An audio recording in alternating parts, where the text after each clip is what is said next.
Започна судењето за насилството во македонскиот парламент од 27 април. Меѓу обвинетите е и штипјанецот Ангеле Зафировски Батегеле, човекот за кој се тврди дека прв го нападнал Заев. Кој всушност е Батегеле за постарите генерации во Штип и пошироко? Тој е познат како неприкосновен и страствен навивач на Брегалница.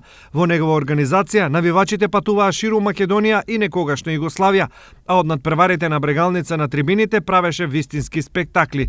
Во меѓувреме, додека не беше навивач, Батегеле беше авантурист и боем од големи размери. Граници од Европа па до Алјаска во Америка за него не постоеја, ниту затворени врати во сите казина.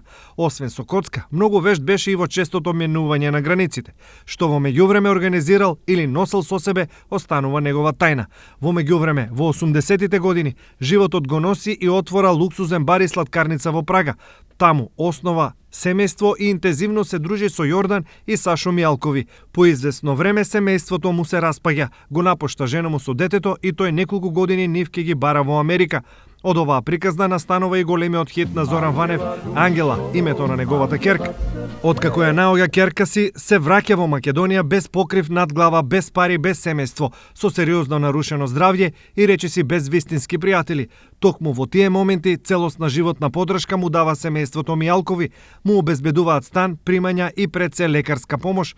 Сигурно е Батегеле денес немаше да биде жив доколку не беше огромната помош од Мијалков и Груевски.